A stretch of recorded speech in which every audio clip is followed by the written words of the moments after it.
Bienvenida, por favor, fuerte un aplauso para Jacqueline Factos. Caminando por la calle pasé por un dojo de karate y vi a dos chicos peleando, los golpes, las patadas. Y en ese momento dije, wow. Y el entrenador muy inteligente dijo, ¿a usted le gustaría practicar karate? Venga. Practiqué el deporte y a la semana estaba enamorada. Y dije, encontré mi lugar en el mundo. Yo vi el curso vacacional de taekwondo y yo vivía con mi abuelita y mi abuelita no me dejaba ir a entrenar taekwondo. Yo salía por atrás del patio y me saltaba la reja y me iba a entrenar taekwondo.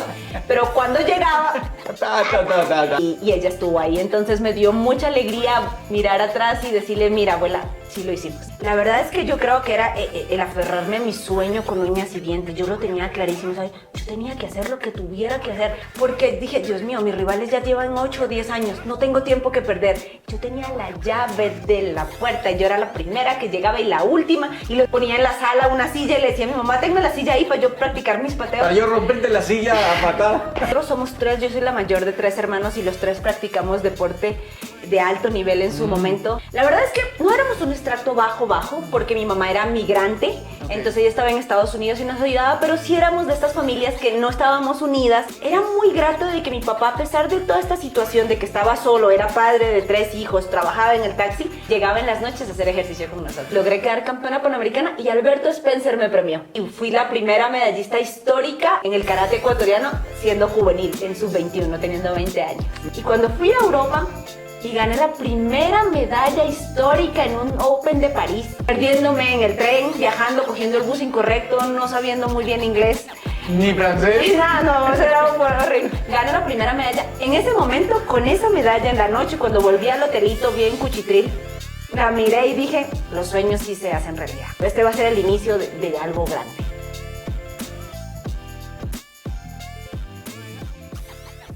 ¡Hey! Bienvenidos todos a lo que de verdad importa Podcast Ecuador. Estoy muy contento y quiero agradecer a Arca Continental por el apoyo que nos están dando, por ese trabajo con la fundación. Un fuerte aplauso, por favor, para Arca Continental. Fuerte, fuerte, fuerte.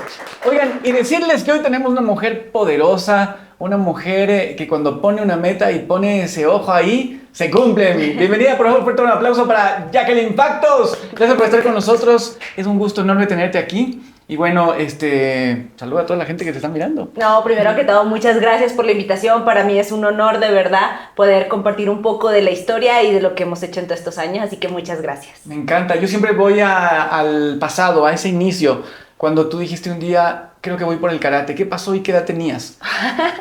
Bueno, es hace unos años. La verdad es que yo empecé en patinaje de carreras. Amaba el patinaje de carreras. Mi hermana Ingrid lo practicaba, pero ya estaba muy vieja, tenía casi 17 años, así que no había forma de que pudiera llegar. De verdad me esforcé mucho. Y un día caminando por la calle pasé por un dojo de karate y vi a dos chicos peleando. Los golpes, las patadas, los gritos. Como toda persona curiosa me paré a mirar y en ese momento dije, wow. Y el entrenador muy inteligente dijo, ¿a usted le gustaría practicar karate? Venga, le doy unas clases gratis. La primera semana le digo, ¿en serio? Me dice, sí.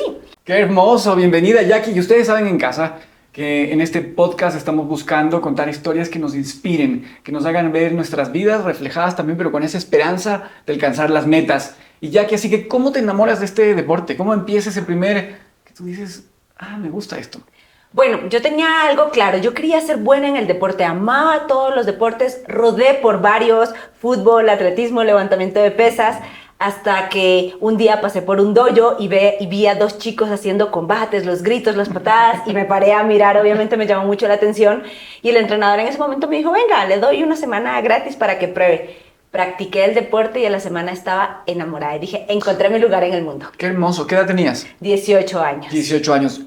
Comenzar a los 18 años en karate es un poco tarde, pero te voy a preguntar eso más adelante. Antes, cuéntame, ¿qué te hizo enamorarte? Porque, ok, pasa esa primera semana, pero algo dentro que tú dices, esto que percibía y que provocaba en mí esa ilusión o ese poder, ¿qué te enamoró del karate? Ay, me encantó el que podía ser libre peleando. Yo sentía como esa agresividad, como esa pasión, como ese fuego interno peleando. Lo podía soltar dentro del combate.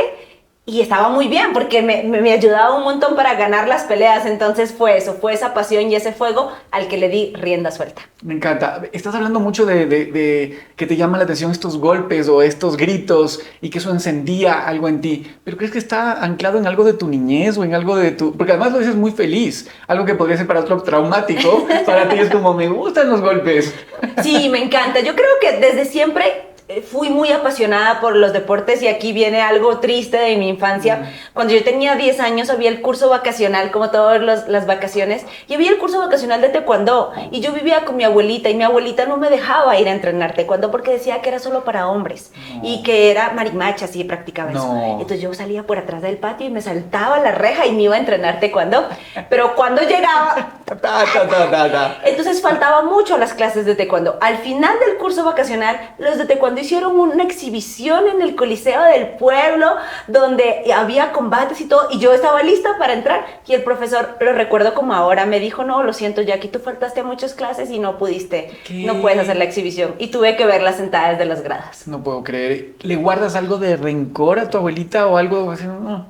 No, me dio alegría que antes de fallecer, ella pudo verme competir al más alto nivel y estaba muy orgullosa de mí. Ay, qué lindo. ¿Estabas sentada en las gradas en algún punto? Sí, fue con toda mi familia. Hubo un torneo panamericano aquí en Quito y fue toda mi familia y ella estuvo ahí. Entonces me dio mucha alegría mirar atrás y decirle, mira, abuela, sí lo hicimos. Qué lindo. Oye, Jackie, cuando estás en el karate, ya empiezan estos meses tal vez a transcurrir, tal vez el primer año. ¿Qué recuerdo de ese primer año, de esos primeros meses que se te venga a la mente? Ahora, lo primero que se te venga y tú digas, me acuerdo de esto, tal vez un olor, transpórtanos a ese gimnasio, a ese espacio. Lo que más recuerdo era la sensación de felicidad, o sea, de sensación de felicidad, pero un poco de prisa, porque dije, Dios mío, mis rivales ya llevan 8 o 10 años, no tengo tiempo que perder. Yo tenía la llave de la puerta y yo era la primera que llegaba y la última, y los domingos entraba y entrenaba en el patio de mi casa. Ponía en la sala una silla y le decía a mi mamá, tenme la silla ahí para yo practicar mis pateos. Para yo romperte la silla a patada.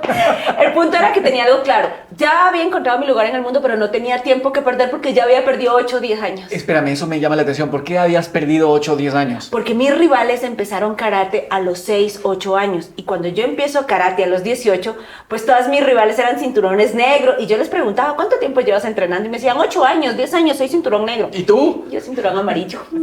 O sea que entraste a pelear, digamos que en esos niveles de cinturón amarillo, a verte reflejada en estos competidoras que en inicio eran una ilusión o un... No sé. Era una locura. El entrenador fue muy sabio y me dijo, quítese ese cinturón amarillo y póngase uno rojo o azul, que es el de competencia, para que no sepan que usted es una novata. Wow. Pero actitudinalmente yo era muy aguerrida, técnicamente no tenía todos los recursos ni la experiencia que tenían ellas, pero actitudinalmente estaban muy sorprendidas de verme pelear. En mi infancia, recuerdo cuando iba corriendo por las paredes o me saltaba de un terreno a otro y mi hermana me seguía atrás. El grupo, el entorno le decía, oye, pero qué machona que es tu hermana, por Dios, te sigue por todas partes, se va a caer. Había mucho esto de que los hombres pueden hacer unas cosas y las mujeres otras. ¿Cómo venciste tú eso de decir, sí, esto me gusta y acéptenlo, porque esto lo voy a hacer por toda mi vida y voy a ser una campeona? Bueno, yo creo que eso le debo mucho a mi padre. Nosotros somos 3, yo soy la mayor de 3 hermanos y los 3 practicamos deporte de alto nivel en su momento. Ingrid Factos hizo patinaje de carreras, fue una de las patinadoras más representativas de Ecuador, fue vicecampeona mundial, campeona panamericana. Hermoso. Andrés tiene discapacidad, hizo ciclismo de discapacidad, también participó en competencias y yo hice karate. ¿Cómo se lo hago? Porque mi papá trabajaba todo el día de taxista y llegaba en la noche cansado y todo, y aún así nos decía vámonos, y nos sacaba a trotar por el barrio, nos ponía a hacer abdominales, flexiones, y poco a poco mis compañeritos decían, ¿a qué hora llega Don Guido? ¿A qué hora llega tu papá? Para salir a correr con él. No. Entonces se volvió como un referente no solo de nosotros, de la familia, sino de todo el barrio. Déjame recapitular esto. La familia Factos. 3 campeones o 3 deportistas que se destacan cada uno en su deporte. Y se me viene a la mente la historia de las hermanas Williams, en las tenistas, donde este papá era el que, a pesar de todos los malos pronósticos, porque el tenis es un deporte carísimo, sacó a esas 2 hijas a que se conviertan en campeonas mundiales. En tu caso, venías de un estrato social con un poder adquisitivo o venías de un estrato donde había que lucharla y ese papá taxista tenía que sudar al volante para traer esa plata a la casa y luego se dedicaba a entrenar con ustedes? Sí, la verdad es que no éramos un extracto bajo, porque mi mamá era migrante, entonces ella estaba en Estados Unidos y nos ayudaba, pero sí éramos de estas familias que no estábamos unidas, teníamos la mamá migrante, el papá taxista, que era el propio negocio, habían invertido en comprar su propio taxi y estaban trabajando, y estábamos nosotros los tres ahí tratando de lucharla. Entonces, era muy grato de que mi papá, a pesar de toda esta situación de que estaba solo, era padre de 3 hijos, trabajaba en el taxi, llegaba en las noches a hacer ejercicio con nosotros. Increíble, ¿tu papá está vivo? Sí. Bueno, a través de esos lentes, yo quiero rendirle un homenaje a tu papá. ¿Cómo se llama? Guido Factos. Guido, una presea de oro para usted, porque seguramente esa energía que él tenía y tal vez de que alguna vez soñó de niño en convertirse en un deportista exitoso o que pueda llevar adelante su bandera, la bandera de su país y dejarla bien arriba, la transmitió en ese ADN a ustedes y ese esfuerzo que a veces hacen los papás y que es invisible, yo creo que es de aplauso, ¿no? Sí, totalmente.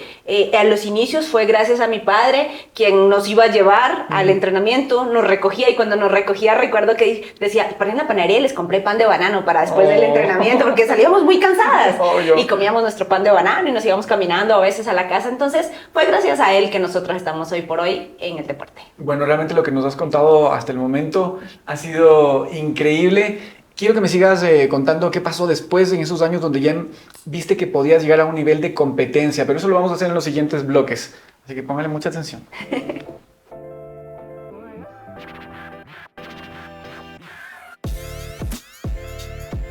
Seguimos en este podcast de lo que de verdad importa Ecuador y hoy estamos con mi querida Jackie, campeona en karate, y quiero volver a ese momento en el que tú estabas sintiendo que tu carrera podía ser importante, que podía ser el camino para tu vida. Pero antes, preguntarte por qué tienes como un pequeño acento como colombiano. ¿Ustedes lo sienten?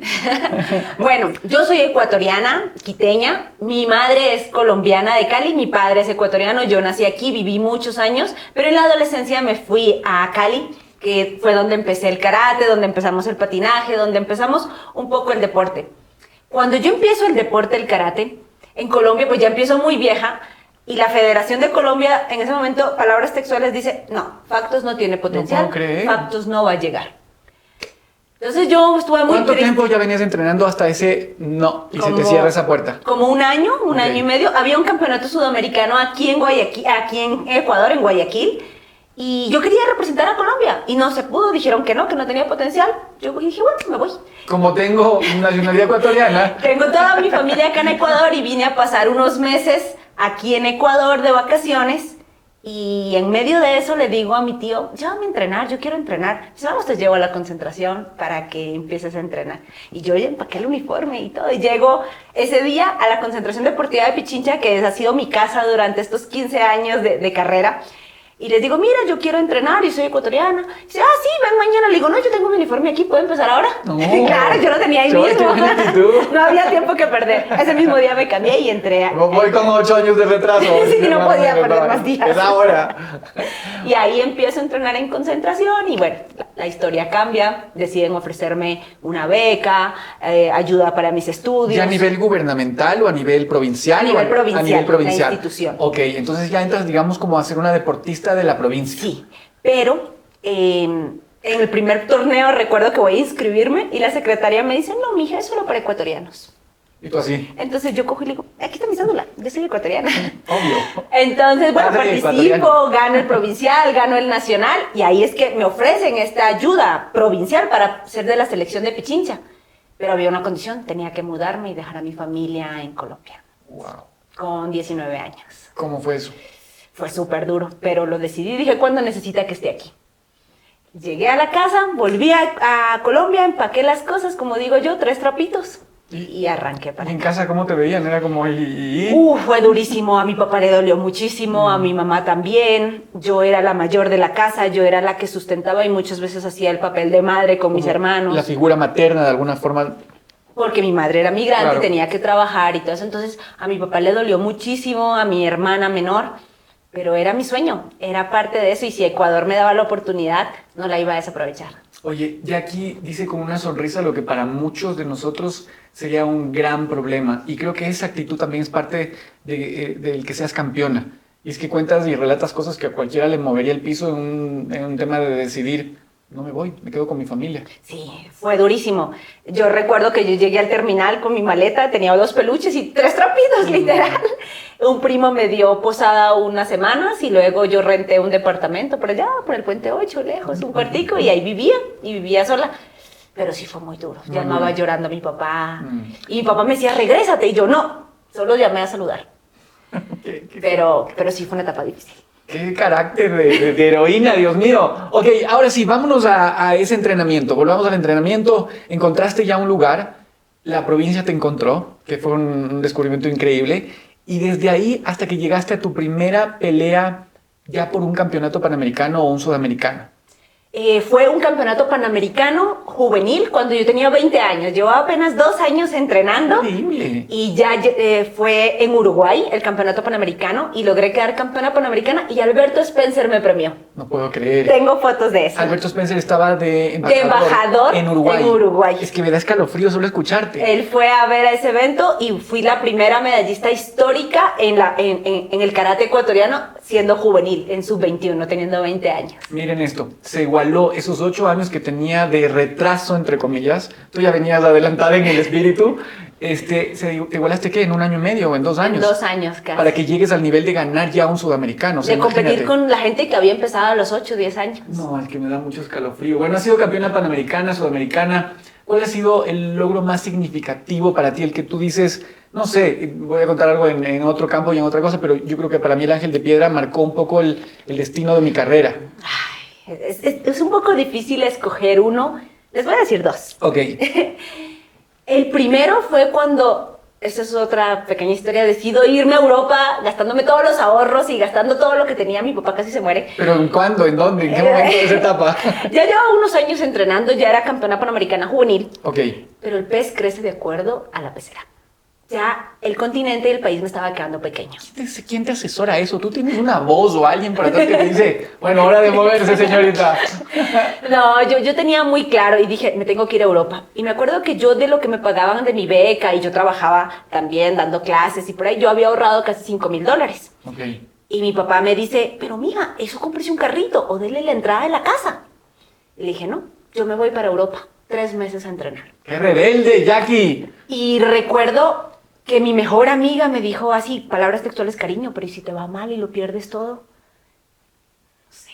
Muchas veces la gente te va a decir no, pero no es porque no quieren, es porque tienen miedo a verte caer, miedo a que fracases. Mi mejor amiga me ama, mi papá me ama, pero tenían miedo de que fracasara y verme caer y verme sufrir. Pero eso es parte de la vida. Claro.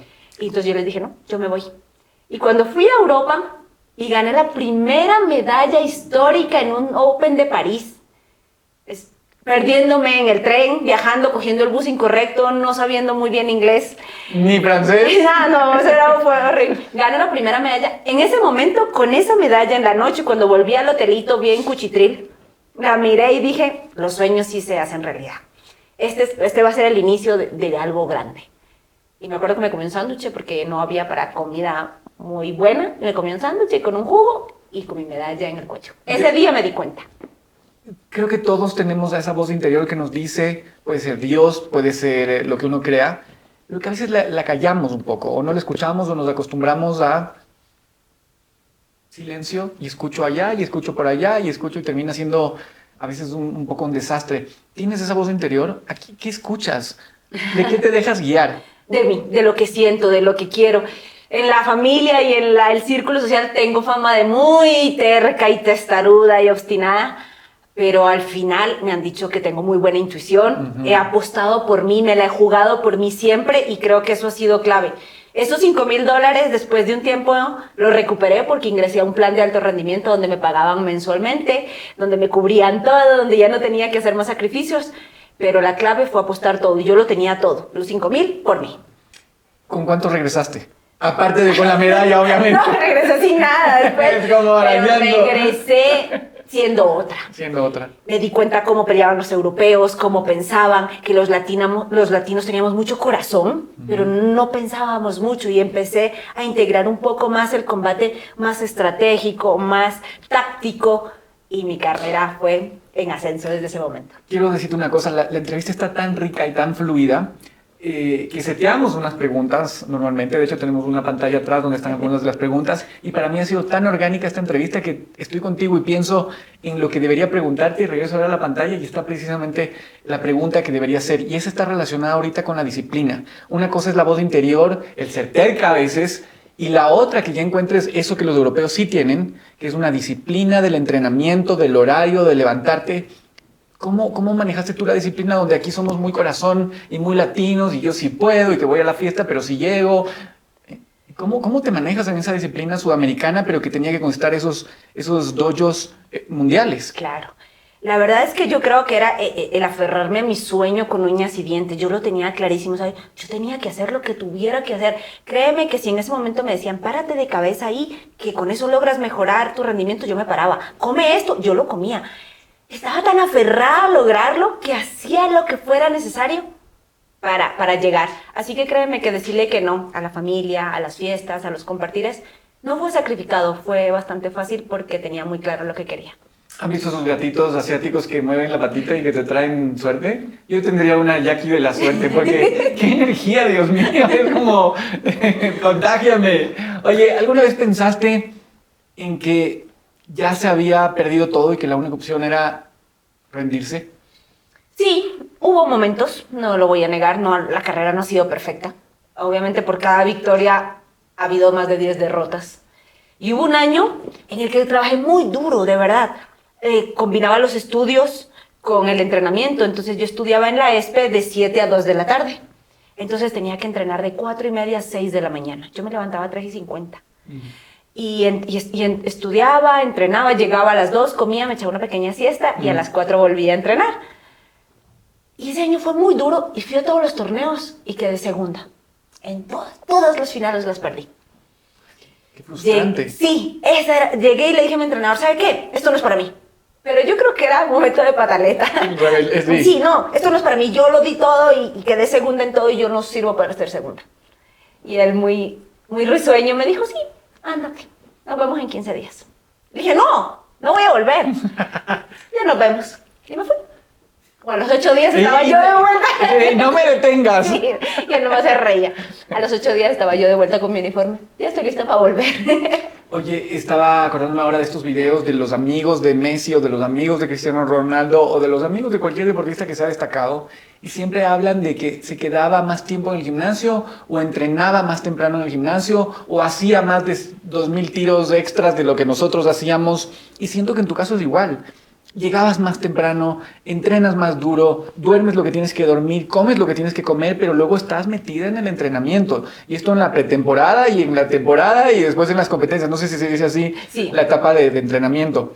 Y entonces manejas la disciplina así y en algún momento sentiste que eso era todo para ti, te querías rendir. Pero también dentro de esto, para una persona que ha alcanzado lo que tú has alcanzado, hay mucha presión. Presión familiar, presión social, presión propia. De decir, si yo no soy primera, no soy. ¿Cómo manejas esa presión? Yo creo que era eso, era la presión que yo tenía de ser, pero luego, no sé, tuve mucha asesoría. Esto no se logra solo. Definitivamente, yo soy lo que soy hoy es porque hubo muchas personas a lo largo de mi carrera que aparecieron en el momento preciso a enseñarme cositas. Y aprendí de un psicólogo que tuve en ese momento que me dijo, mira, tienes mucha presión, te exiges demasiado, vamos a tomarlo más relajado. Aprendí mi entrenador que me dijo, ok.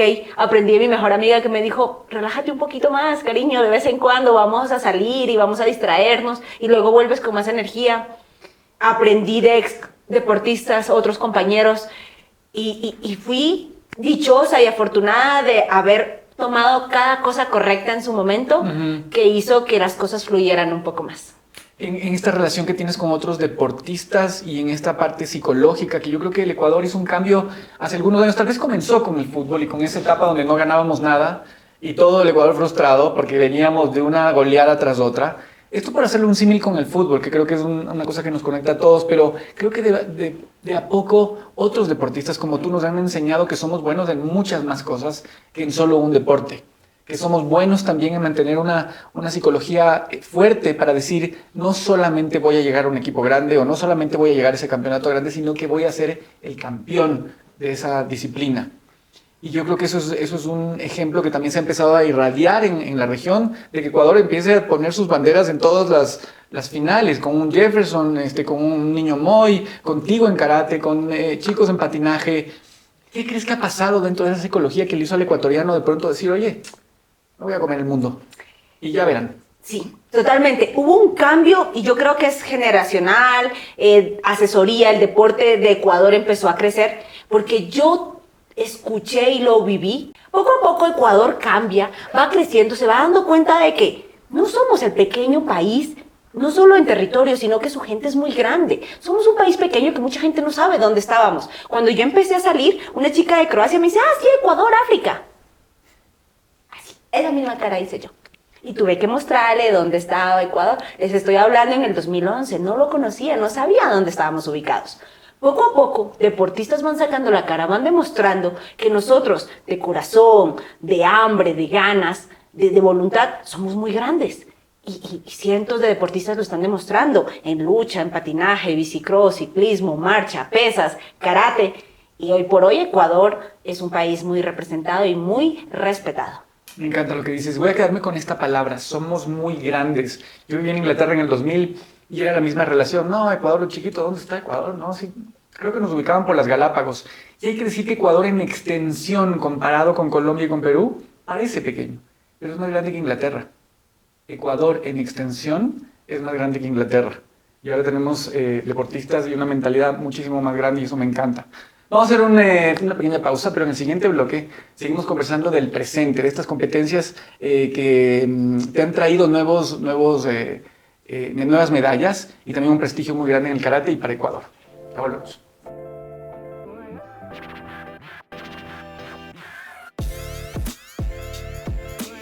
Llegó el momento más divertido del podcast, el pantuflazo correctivo. A ver, ¿y cómo haces esos gritos cuando estás en el karate? ¿Quieres hacer uno? No, a mí me da Yo te tú gritas, ¿ya? Ok, dale. 1, 2, 3. ¡Ya! Oye, ¿por qué el grito? ¿Es como que el otro se asusta o...? No, es parte de la exhalación de la energía. No sé, tú no puedes hacer algo con mucha fuerza y cohibirte como... Es como sacar la energía un poco y es parte de los criterios de ser un punto. Me encanta. Oye, bueno, valga la aclaración para decirles que este pantuflazo correctivo significa el error más grande que cometiste en tu vida y que tú podías evitarlo. ¿Cuál fue el tuyo? Uy, ser la sobreprotectora de mis hermanos y cualquier cosa que les pasaba, yo me metía a defenderlos y si había que caerse a puñetas, pues me caía a puñetas. O sea, eres una fiera para defender a la familia. Sí, la verdad que sí. Me recuerdas a mi hermana. Oye, bueno, vamos a hacer un ping-pong y por eso tengo este celular en las manos. Voy a hacerte preguntas. No es de responder en una sola palabra, pero sí respuestas cortas. ¿Ok? Comenzamos. Mantra que repites cuando necesitas fuerza o claridad. ¿Se pueden decir malas palabras? Sí. ¡Au! ¡Au! Lo siento. Ok, en una palabra, ¿qué es el karate para ti? Pasión. Si el karate fuera un signo zodiacal, ¿cuál sería? Aries, empoderado, fuerte, agresivo y pa'lante. ¿Tú eres Aries? Sí. Wow. ¿Te has replanteado alguna vez vivir del deporte? No, nunca ha sido mi mayor bendición. ¿Reto más difícil que has tenido que enfrentar como deportista? Vencerme a mí misma, a mis miedos, a mis demonios y a esa voz interna que muchas veces te dice, ¿y qué tal si no puedes? ¿Y como ser humano? Haber dejado a mi familia y haberme mudado sola a otro país a los 19 años. ¿El karate es fuerza o mente? Las dos. Las Tienen dos. que ser las dos. No Fuerza puede y haber una sin la otra. Como ese patear y el grito que sale del alma. Después de cada encuentro, ¿revisas tus movidas para ver en qué te equivocaste? Sí, totalmente. Me cuesta verlas porque digo, tenía que haber hecho ahí, míralo, clarito. Pero sí, soy muy exigente y lo analizo bastante. ¿Un error o una posición que tú digas, esto tengo que mejorar? Sí, ¿Sí? siempre. ¿Lo quieres decir? No. No, porque la Tenemos a gente contrincante ahí. sabe. Oye, ¿tu logro más gratificante? Haber trascendido en la historia del deporte ecuatoriano y que Ecuador sea conocido a nivel mundial gracias a una chica Factos. Fantástico, me voy a sacar este pantuflazo por si cometieron alguno. Ahí les va. ¡Ay! ¡Ay! Le dio.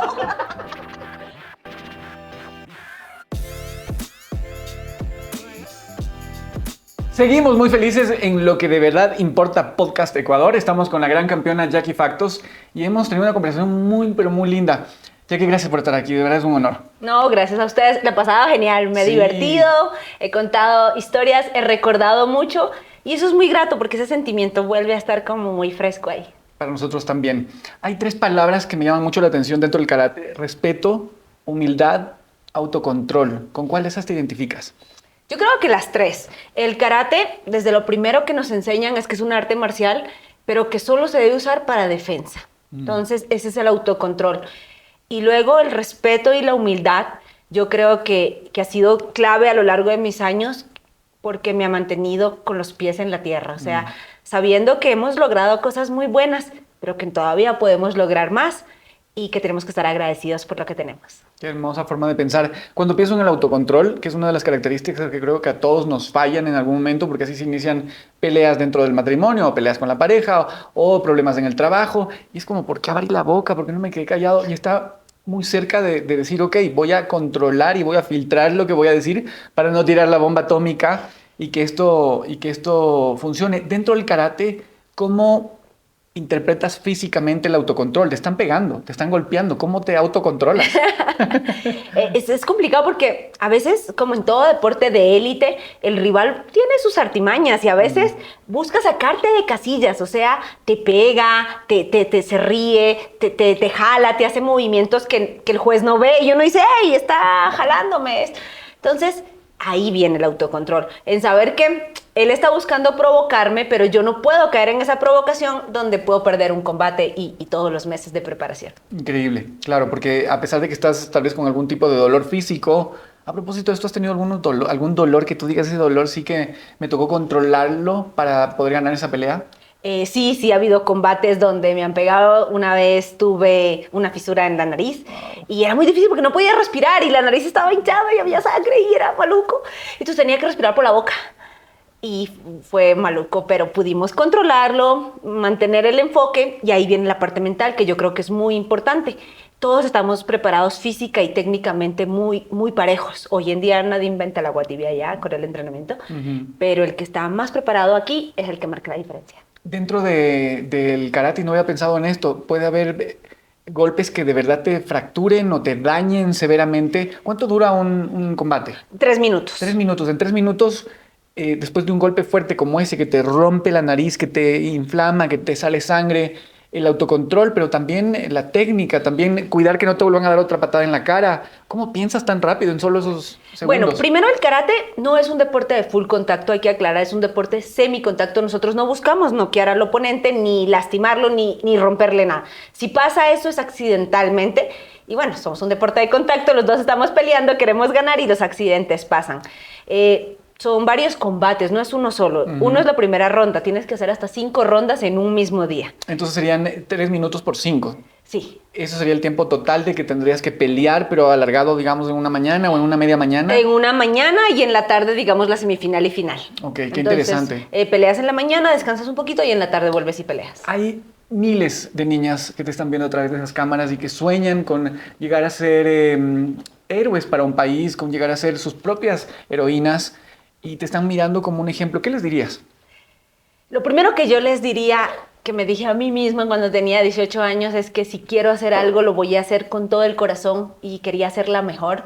Y lo otro fue que decidan apostar por ustedes. Aférrense a su sueño con uñas y dientes, porque muchas veces sí se cumple. Los sueños sí se cumplen. Y si no se cumple, te convertiste en una persona más fuerte, una persona que no se da por vencida y en una mejor versión. Así que por todo lado ganas. Hay otras personas que me están mirando y dicen, sí, pero yo no tengo lo suficiente, yo no tuve un papá que me impulsó, o no tuve un tío, o no tengo la plata, o no tengo la preparación, o no tengo el título, o no tengo pareja, o no tengo... Y siempre nos ponemos como ese no tengo para arrancar. ¿A ellos qué les dirías? Lo primero es que esa vocecita muchas veces trata de sabotearnos, pero no es por mal, es porque nos está protegiendo de algo desconocido. Entonces te está protegiendo y te está dejando en tu zona de confort. Muchas veces hay que decir no puedo, pero no. ¿Y qué tal sí? ¿Y cómo sí logro hacer esto? No tengo esto, pero ¿y cómo sí logro hacer? Cuando tú te preguntas cómo sí logro, tu cerebro te va a dar la respuesta. Como sí lo logro. No como no lo logro. No, sino como sí Como sí lo logro. Me quedo con eso. Oye, Jackie, nos has contado esta lesión de nariz, fractura. Dices que no es intencional, pero obviamente es un deporte de semicontacto y puede haber una patada o puede haber y a veces con muchísima potencia. ¿Cuál fue esa lesión más grave o las lesiones más graves que has tenido y cómo la superaste? Bueno, lo de la nariz fue muy doloroso más que grave y incómodo. Por eso, porque claro, hace ejercicio o respira con la nariz tapada, es muy incómodo. Entonces, yo creo que fue de las más dolorosas e incómodas, pero de las más graves que he tenido dos. Hubo una vez cuando les conté que me fui a Europa sola, gastándome todos los ahorritos, en un entrenamiento con el equipo holandés, en entrenamiento, recibí un puño aquí y me caí al piso con un hombre me lo pegó, estábamos entrenando. Cuando yo me levanto y el holandés me mira y me dice, tranquila, te vamos a llevar al hospital. ¿Qué? Y yo le digo, ¿qué? Tranquilo. No, tranquila. Entonces yo miraba a cualquier persona y todo el que me miraba me decía, tranquila, te vamos a llevar al hospital. Y yo, es sangre, tranquilo, está bien. Ya me han pegado antes. Sí, o sea, es parte de, a veces pasa. Dice, no. Y le digo, ¿qué pasa? Préstame en un espejo. Cuando me pasa en un espejo, yo soy fuertecita, pero esa vez sí me temblaron las piernas, casi me desmayo. Cuando yo miro, era como tu peor pesadilla. No tenía los dientes aquí, no tenía nada. O sea, el puñete te sacó los dientes. Los mandó. Espera, entonces yo miro y veo que no tengo nada y la sangre, yo empiezo a buscar los dientes en el tatami. Cuando miro, los dientes se habían desplazado abajo de la lengua porque rompieron fue la mandíbula. O sea, se viraron así. Sí, todo se fue en cajón. El mentón, todo se fue hacia adentro en cajón con los dientes. En ese momento sí me senté y tuvieron obviamente que llevarme al hospital. Cuando llegué me hablaban en holandés de la cirugía, impactada. ¿Qué le pasó? ¿Un accidente? No, fue un camión. O sea, literal, una patada de un caballo, qué sé yo. O sea, era horrible. Y que los holandeses de paso son gigantescos. No, él era pequeño. Ay, pero con buen brazo. Y me hablaban en holandés y entonces me anestesiaron, pero yo estaba consciente. Entonces solo pusieron anestesia local y me dijo, ok, vamos a corregir. 1, 2, 3, track. Y movieron todo hacia adelante. Sí, fue horrible. Fue horrible, todavía me acuerdo. Sí. Me pusieron alambres, cogieron puntos, retenedores, muchos alambres para mantener todo en su lugar. Estuve comiendo como una semana solo líquidos con sorbete y era horrible, porque eso fue un domingo y yo llegué después en la casa sola, completamente sola. Y ustedes uno no se da cuenta que uno mueve los dientes cuando duerme, hasta que no tienes una mandíbula rota. Entonces yo dormía y yo hacía así y el dolor, o sea, si a uno le duele una muela, imagínate los dientes fracturados. El dolor que yo sentía era terrible. Estuve llorando muchos días y me lamentaba y decía, pero ¿por qué me pasa esto a mí? Si yo soy una buena persona, yo aposté todo por mí, gasté los ahorritos. Podría estar bien en mi casa con mi papá, tranquila, y estoy aquí, ¿por qué me pasan estas cosas? Pero luego te das cuenta que es la vida enseñándote a ser más fuerte, que son cosas que en su momento tienen que pasar para que te enseñen cosas. Eso pasó un domingo y el miércoles me levanté y dije, suficiente de lamentos. Y me fui y me compré un casco de hockey. Y me lo compré y me lo metí y dije, perfecto. Y llegué al entrenamiento. Cuando llego, los holandeses me miran y me dicen, ¿qué haces aquí? Ya te hacíamos en Ecuador. Le dije, no, yo de aquí para abajo estoy bien. Así que me quedo el resto de mes que me queda por aquí y voy a seguir entrenando para prepararme para la competencia. Recuerdo que unos de ellos me dijeron, ¿y todas las mujeres en Ecuador son así? Le dije, yo sí, somos muy fuertes y aguerridas. Yo creo que ha sido de las cosas que más me dolió y más me enseñó. Qué poder de superación y que ahí sí que todo está en la mente. No es que el dolor no exista y no es que los problemas no existen, sino que tener la actitud positiva. Creo que tenías un campeonato después o tenías... Sí, me estaba preparando para un torneo, había gastado todo, entonces tenía que llegar al torneo y obviamente llegué al torneo con los dientes bien apretaditos y un bucal arriba y un bucal abajo. Y bueno, logramos la medalla de bronce, clasifiqué a los Juegos Panamericanos, que era lo más difícil que tenía que lograr. Y contra todo pronóstico, logramos esa medalla y nos recuperamos. Oye, hay otra. No es que nos encanten los golpes y las fracturas, pero hay otra que es dramática. Sí, y esa fue apenas hace 2 meses y medio. Y la cuento porque después de que llegas a un nivel, crees que eres el duro, que ya nada te va a pasar, que estás bien, que controlas el juego. Y viene la vida y te dice, no, Te caes y vuelves a empezar. Y fue lo que me pasó. Estaba en una Copa Mundial en China y una australiana de una patada me da y me fractura el brazo. De una patada. Obviamente, como tú dices, no hay mala intención y todo, pero miren, ahí está la señal. En ese momento yo, aparte de esto, nunca había tenido una fractura, entonces no sabía lo que era y tenía mucho dolor, pero nunca me imaginé que era un hueso roto. Entonces yo seguí peleando, gané el combate con el brazo roto y lo gané. Y me meto al segundo combate, pero la mano estaba así como caída, entonces cuando la apretábamos se enderezaba. Y yo le digo al entrenador, préstame esparadrapo. Y me aprieto un esparadrapo así durísimo aquí a ver si arreglaba algo, pero mentiras. Y yo me meto Tú ahí. cirujana plástica, literal. Con Me meto una a funda. pelear y el brazo, el dolor ya no me dejó. Y empecé a pelear con la francesa y la francesa se notó que yo estaba como cohibida y empezó a atacarme muy fuerte y el entrenador decidió parar el combate. Y yo lloraba y le decía, no pares el combate. Porque viajé 3 días para llegar a China. O sea, viajé 3 días para llegar a esa competencia. Y tener que abandonarla por un dolor fue muy triste. Pero en ese momento el entrenador fue muy inteligente y dijo, no, para. Cuando salimos, fuimos a hacer una placa y vimos que el hueso estaba roto, totalmente desplazado. Por poco y se hace fractura expuesta. Por eso cuando le estabas era como que... Ajá, porque el hueso estaba hacia acá y lo apretaban y se arreglaba. O sea, en ese momento tenía 8 semanas para el campeonato panamericano, que fue ahora en mayo, clasificatorio para el campeonato mundial, porque solo los 3 mejores del continente, de cada continente, clasifican al campeonato mundial. Y yo le digo, no. Entonces yo llego un martes en la noche y el miércoles 9 de la mañana estaba en cirugía.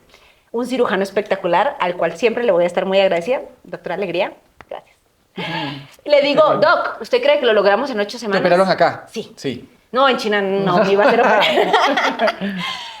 Me operan y me dice, yo voy a hacer todo lo posible, pero 8 semanas es muy poco. Un hueso se demora entre 12 a 16 semanas en consolidar. Como para soldarse y volver a estar Entonces, normal, digamos. Él abre, pone la placa de titanio y 6 tornillos. Me dice, yo usé una broca y te taladré el hueso 6 veces. O sea, aparte de roto, taladrado el pobre hueso. Entonces yo dije, bueno, salí y en el Ministerio del Deporte las autoridades dijeron, Jackie, se acabó este año, 2025 se acabó, no clasifica al Mundial, se perdió el Panamericano y les dije, no, yo voy a llegar. Y no solo voy a llegar, voy a ganar. Y fue 8 semanas de trabajo, chicos, que no tienen idea. Y ahí les digo que la vida me volvió a tumbar y me tumbió muy feo. Porque yo tenía todo muy arreglado, yo iba entrenaba, tenía mi masajista, el coach mental, dormía la siesta, volvía a entrenar tarde. No, ahora tenía que hacer fisioterapia en la mañana, entrenar, fisioterapia en la tarde, recuperarme, trabajo mental para poder aguantar, para vencer el miedo de que me vuelvan a dar una patada y que el hueso vuelva y se rompa. Y créeme que llegaba exhausta, no sabía si iba a llegar todos los días le decía al entrenador, ¿y si no llego? Y entonces yo tenía un palito en la casa, un palito de metal, y yo cogía con el palito y me pegaba. Y ese hueso vibraba y la placa como que sonaba. Y yo, horrible.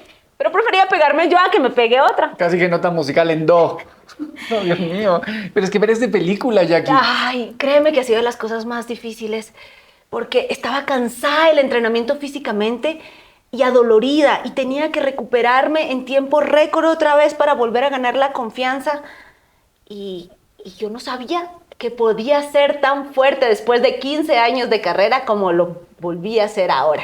Me di cuenta que mentalmente podía desarrollar aún más potencial, porque yo le decía a mi mente, permíteme llegar al 100% al torneo, permíteme llegar al 100% cuerpito, ayúdame. Yo le hablaba al brazo, yo le decía, vamos, bracito, tú puedes. Pero luego me di cuenta que yo no tenía que llegar al 100%, yo tenía que llegar y ganar. Porque estar al 100% no te garantiza que ganar. Okay. Cuando el médico me dice a las 8 semanas, puedes ir a competir, pero el hueso no está consolidado. Si te pegan muy duro, se vuelve a fracturar. Digo, ok, no pasa nada. No hay que estar al 100% para ganar. Hay que ser inteligentes y tácticos. Y poco a poco fuimos ganando las rondas y llegamos a la final y quedé campeona. Y me di cuenta que no estaba al 100%, pero que había trabajado mucho mi mente para llegar, y no solo llegar, llegar y ganar. Y aprendí que a pesar de muchos años de carrera, a pesar de que crees que tienes todo bajo control, siempre tienes cosas que aprender, siempre puedes reinventarte y ser más fuerte aún. Estaba pensando ahora mientras le escuchaba a Jackie en el que siempre pensamos que al que le va bien es porque tuvo suerte, porque tuvo algún tipo de ventaja, o porque se le hizo fácil, o porque... Y miren ese ejemplo, este mismo año, rotura, placa, 6 tornillos, llega al campeonato y lo ganas. Sí, las rivales no me creían, me decían, ¿qué haces aquí? Cuando nosotros te vimos inscrita, dije, vendrá a pasear. Cuando me vieron calentando, me dice, pero tú te fracturaste ayer o anteayer, ¿qué haces aquí? Le digo, no, yo voy a pelear. Y me decían, tú estás loca. Las rivales, la gente de Colombia, de Canadá, me decían, tú estás loca. Y me metí y nunca esperaron que yo iba a ganar, porque decían, Factos no entrenó bien, Factos estaba lesionada.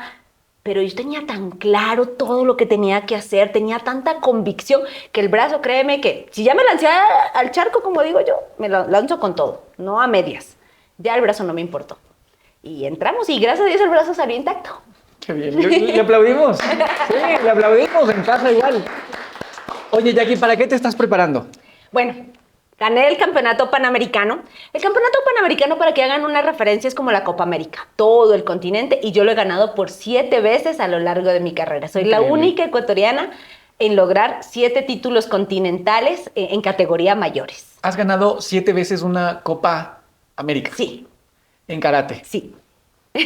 Wow. ¿Te estás preparando entonces para tu siguiente? Sí, que es el campeonato mundial que va a ser ahora en Cairo, donde solo los 32 mejores del mundo vamos a estar ahí. Y pues Ecuador dice presente y estamos muy felices de llevar nuestra bandera a pelear con todo como siempre. Me encanta. ¿Qué 4 valores crees que definen tu vida, tu trayectoria? Perseverancia, disciplina, amor y resiliencia. Cuando hablas del amor, que es la que me llama la atención, ¿hablas de un amor interno propio, un amor por la carrera o un amor de tu familia hacia ti, de tu esposo, de tu pareja? Yo lo diría que es como todo, o sea, es el amor de mi familia al inicio, el amor que tengo por pelear por mi país, o sea, yo me abrazo y beso ese sello y les digo, esto es para ustedes, de verdad, siento que cuando yo entro a pelear no estoy sola, yo tengo un montón de gente atrás con su buena energía, el amor de mi equipo, de mi entrenador, de mi esposo, o sea, es en general esa energía tan poderosa que ellos transmiten.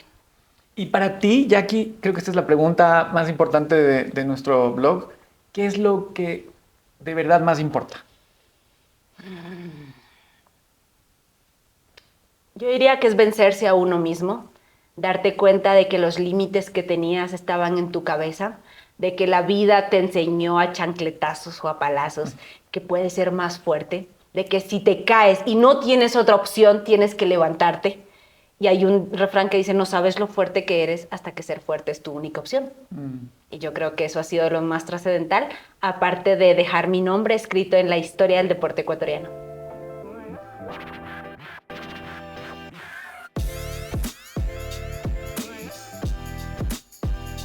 Y bueno, esto fue nuestro segundo capítulo de nuestro podcast, Lo que de verdad importa Ecuador. Aplausos para ustedes en casa también.